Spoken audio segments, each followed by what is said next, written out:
ఇప్పుడు సత్యము అనేది ఒకటే ఉండిద్దా, లేకపోతే ఒక్కొక్కరికి ఒక్కొక్క సత్యం ఉంటుందా? సత్యం అనేది ఒకటే ఉంటుంది, అవునా? కాబట్టి ఇప్పుడు 121 నుంచి మనం ఏం నేర్చుకున్నాం? మనుషుల వైపు మనం చూడకూడదు. మనకి సహాయం కావాలి అని అంటే మనం చూడాల్సిన వైపే మనం చూసేవారుగా ఉండాలి. సత్యం అనేది అది చెప్తుంది, చూడాల్సిన వైపే మనం చూసేవారుగా ఉండాలి.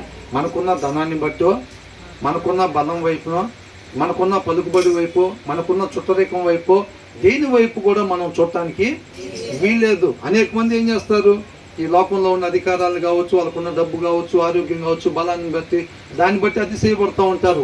వాటిని బట్టి ధైర్యంగా ఉంటూ ఉంటారు అన్నమాట, అవునా? కాబట్టి ఇక్కడ ఏం చెప్తున్నాడు? కొండల తట్టు నా కన్నులు ఎత్తుచున్నాను, నాకు సహాయం ఎక్కడి నుంచి వచ్చును అంటే కొండల తట్టు ఎత్తొచ్చు అనుకున్నావా, ఎత్తకూడదు అనుకున్నావా? కొండల తట్టు మన కన్నులు ఎత్తకూడదు అనమాట. అర్థమవుతుంది? మరి మన కన్నులు ఎటువైపు ఎత్తాలి? దేవుని వైపు. 2వ వచనంలో ఏమన్నాడు? యెహోవా వైపునే, ఆయన వల్లనే నాకు సహాయము కలుగును అని అంటున్నాడు. అంటే మన కన్నులు ఎవరి వైపు ఎత్తాలి? ఆయన వైపే ఎత్తాలి. ఆయన ఏమేం చేస్తాడు, అర్థమవుతుందండి?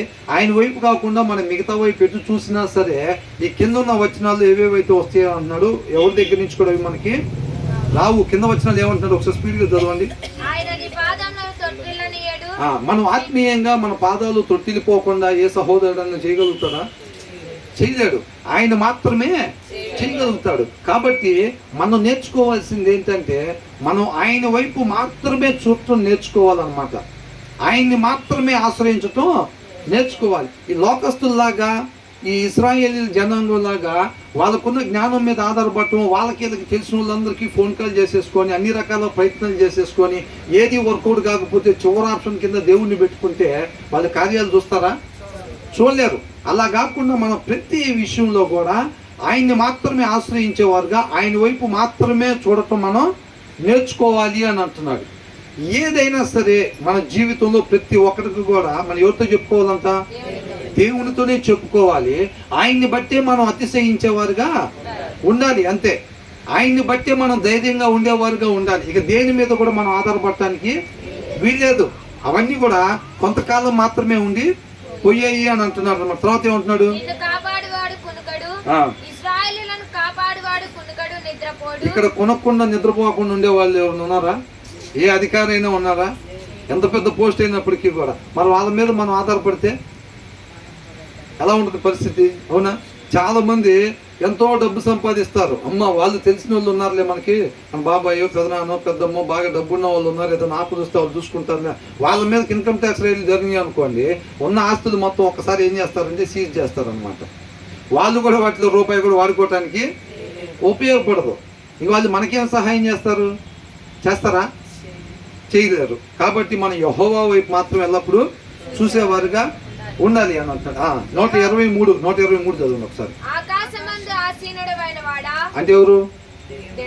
దేవుడి వైపు, అవునా? ఎవరి వైపు ఎత్తుతున్నారంట? దేవుడి వైపు ఆయన కన్నులు ఎత్తుచున్నాడు అనమాట. ఇప్పుడు ఒక పాపి దేవుడి వైపు తన కన్నులు ఎత్తాడు అనుకోండి, తన ఇష్టాన్ని నెరవేర్చుకోవడానికి. మనం అనుకున్నాం కదా, చాలా మంది దొంగతనానికి వెళ్ళే వాళ్ళు కూడా ప్రార్థనలో చేస్తారు, సినిమా పోయే వాళ్ళు కూడా ప్రార్థనలో చేస్తారు, మందు దాటాకి వెళ్ళే వాళ్ళు కూడా ప్రార్థనలో చేస్తారు. చేస్తారా లేదా? క్రైస్తవులుగా పుట్టి ఇప్పుడు మనం వెళ్తే సాయంత్రాల పూట బండ్లన్నీ ఎక్కడ ఉంటాయి? యెహోవా నా కాపరి, నీ కృప నాకు చాలును, ఇవన్నీ కూడా డూముల మీద రాసుకొని శుభ్రంగా అక్కడ వైన్ షాపుల కాడ పెట్టుకొని ఉంటాయి అనమాట. వాళ్ళు ఇంటికాడ ప్రార్థన చేసుకున్నారా? ఖచ్చితంగా అది ప్రార్థన చేసుకొని వస్తారు వాళ్ళు. అర్థమవుతుందండి? దేవుడు ఎవరు ప్రార్థన ఆలకిస్తాడు అంటున్నాడు? నీతిమంతుల ప్రార్థన కొరకంతా ఆయన సమాధానం ఇవ్వటానికి ఆయన చెవులు రెడీగా ఉంటాయి అంట. అర్థమవుతుంది? కాబట్టి ఇక్కడ ఏమంటున్నాడు? ఆకాశం మందు ఆసీనుడైన వాడా, నీ తట్టు నా కన్నులు ఎత్తుచున్నాను. అంటే ఈయన చూడాల్సిన వైపైనా చూస్తా ఉన్నాడు అనమాట. కాబట్టి ఈయనేమంటున్నాడు? నా ప్రార్థనని ఆలకించేవాడిగా దేవుడు ఖచ్చితంగా ఉంటాడు. దాని నుంచి జవాబు ఎవరు పొందుకోవటానికి ఆశపడాలి? నీతిమంతులుగా ఎవరైతే ఉంటారో వాళ్ళే దేవుడి దగ్గర నుంచి జవాబు పొందుకోవటానికి ఆశపడేవారుగా ఉండాలి. తర్వాత ఏమంటున్నాడు? ఇప్పుడు అంటే ఒకవేళ దుష్టుడు అక్కడి నుంచి పొందుకోవటానికి లేదా? దేవుడి దగ్గర నుంచి జవాబుని దుష్టుడు పొందుకోవటానికి లేదా? ఉందా? ఏమైనా అవకాశం ఉందా? ఏమైనా అవకాశం ఉందా లేదా? ఎప్పుడు పొందుకోవచ్చు? దేవుడు అలాంటి వాళ్ళకి పర్మిషన్ ఇస్తాడా? ఎప్పుడు ఇస్తాడు? మరి వాళ్ళ సమాధానం ఎప్పుడు పొందుకోవచ్చు? మారినప్పుడు. ఏంటంట? ఇక మీదట నేను అలా ఉండకుండా నీకు ఇష్టానుసారంగా మాత్రమే నేను ఉండాలనుకుంటున్నాను ప్రభువా, నాకు నీ కృపని దయచేయమని ప్రార్థన చేసుకున్నప్పుడు దేవుడు ఆ ప్రార్థనని ఆలకిస్తాడనమాట. అర్థమవుతుందండి? సిలువ మీద రెండో దొంగ మరణ శిక్ష పడిందంటే ఘోరమైన పాపాలే చేశాడు, అయినా సరే ఆయన ప్రార్థన దేవుడు ఆలకించాడు. ఆ మొదటి దొంగ కూడా అదే సిలువ వేయబడ్డాడు, కాకపోతే ఆయన ప్రార్థన దేవుడు ఆలకించాడా? ఆలకించలేదు. ఎందుకని?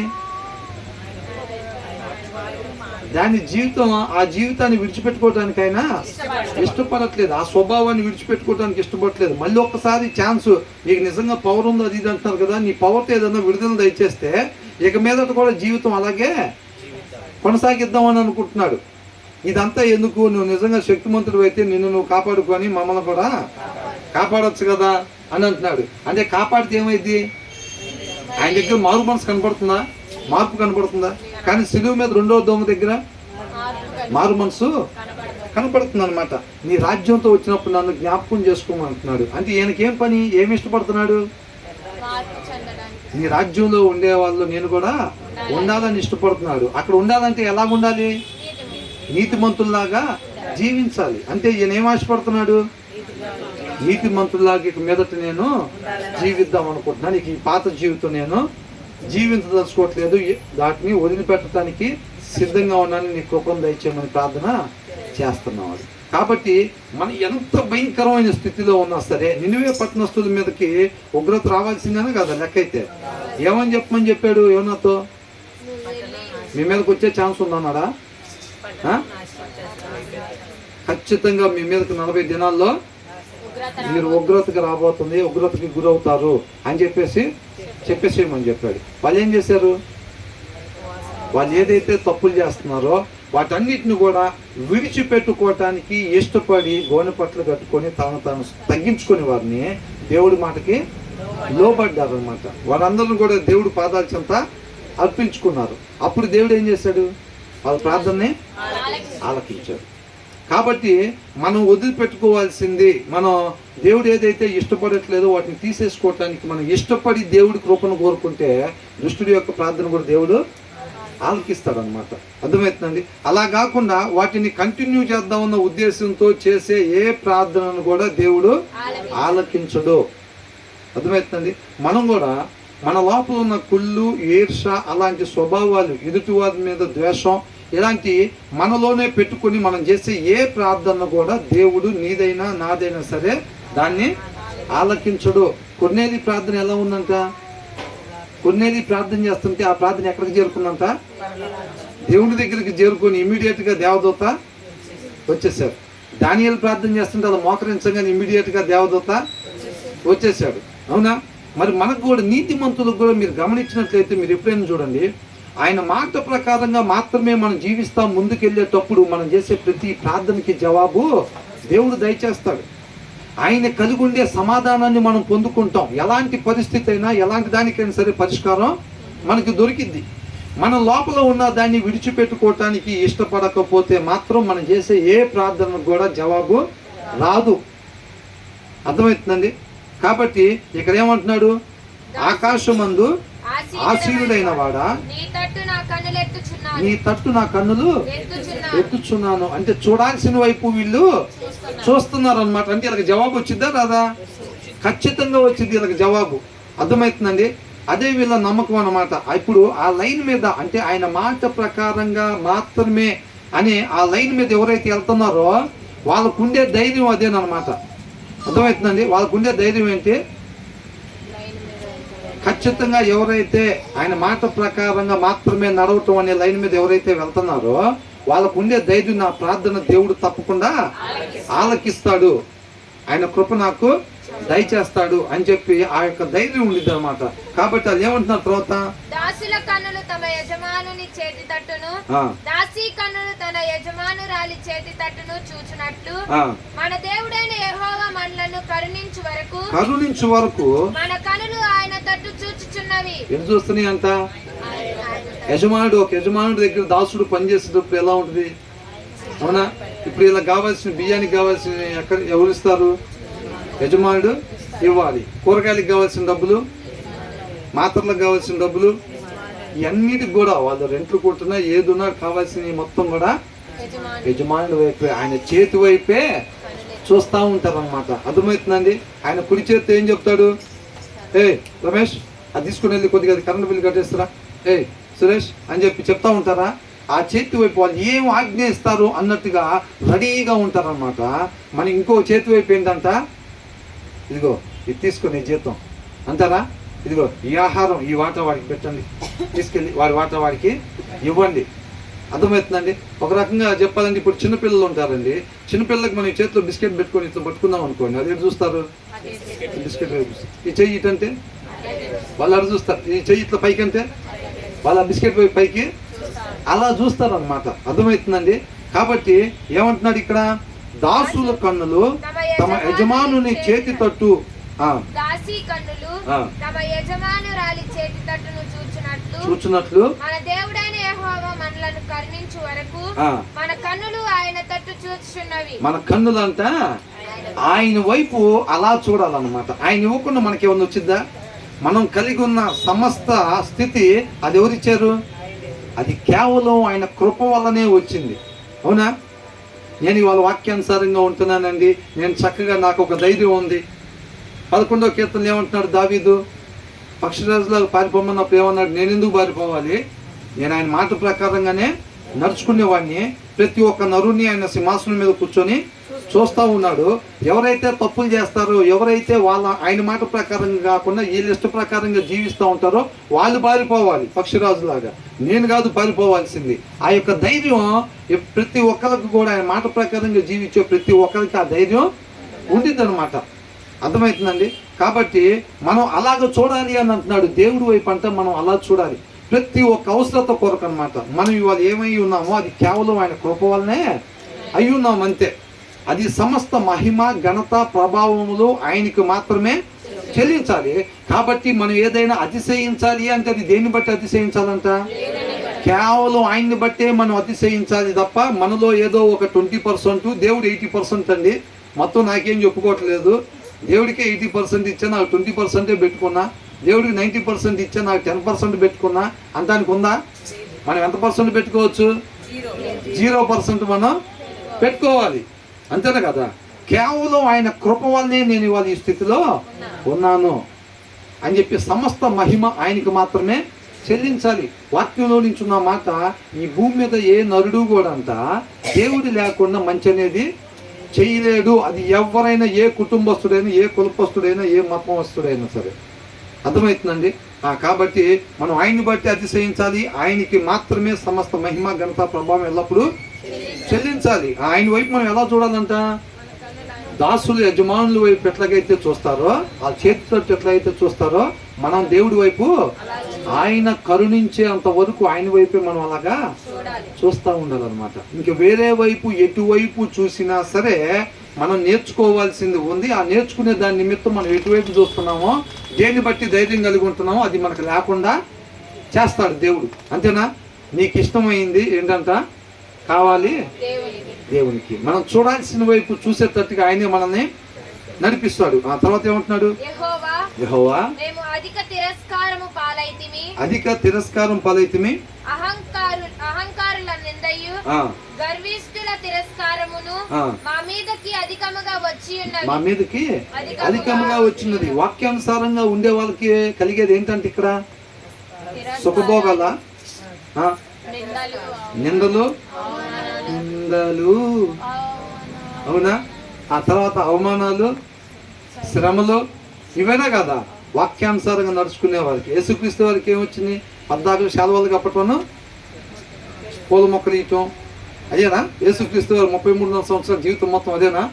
ఎక్కడ పట్టినా కానీ ఫోటోలు దిగటం, శాలువాలు కప్పటం, బొకేలు తీయటమేనా? అంతేనా కదా? కాబట్టి ఆయన తండ్రి మాట ప్రకారంగా మాత్రమే వెళ్తాడు. ఈయనకనేది ఒక సొంత ఇష్ట ప్రకారంగా ఎక్కడ కూడా వెళ్ళడు. ఆయన ఇష్ట ప్రకారంగా మాత్రమే మనం వెళ్తాడు. కాబట్టి మనం అందుకని ఆయన్ని పోలి నడుచుకోవాలి. మన జీవిత విధానం ఏంటంటే వాక్యాన్ని అనుసరించటమే మన జీవిత విధానం కావాలి తప్ప ఇంకొక విధానం ఉండటానికి వీల్లేదు. మన మాట ఎలా ఉండాలి? వాక్య సారాంశంలో నుంచి ఎలా ఉండాలి మన మాట అంటున్నారు అలాగే ఉండాలి. మన చూపు ఎలా ఉండాలి? వాక్య సారాంశంలో నుంచి మన చూపు ఎలా ఉండాలి అంటున్నారు అలాగే ఉండాలి. మన ప్రవర్తన అలాగే ఉండాలి. అంతే తప్ప వేరొక విధానం మన జీవితంలో ఉండడానికి వీల్లేదనమాట. తర్వాత ఏమంటున్నారు? కాబట్టి మనకి శ్రమలు వచ్చినాయి అంటే మనం సరిగ్గా లేమేంటని యోబులాగా మిస్అండర్స్టాండ్ చేసుకోవటానికి వీలు లేదు. నేను నీతిమంతుని, నేను మంచి మార్గంలో వెళ్తుంటే నాకు శ్రమలు వచ్చినాయి ఏంటి అని అంటే కాదు. మన సంపూర్ణతలోకి నడిపించబడటం కోసం మనకు శ్రమలు వస్తాయి. యథార్థంగా ఎవరైతే ఉంటారో, నీతిమంతులుగా దేవుడి మాట ప్రకారం ఎవరైతే ఉంటారో వాళ్ళకి శ్రమలు అధికంగా వస్తాయి అంట. ఆ అధికంగా వచ్చిన ప్రతి సమస్య నుంచి ఆయన విడుదలని దయచేస్తాడు అని అంటున్నాడు. అంతేనండి.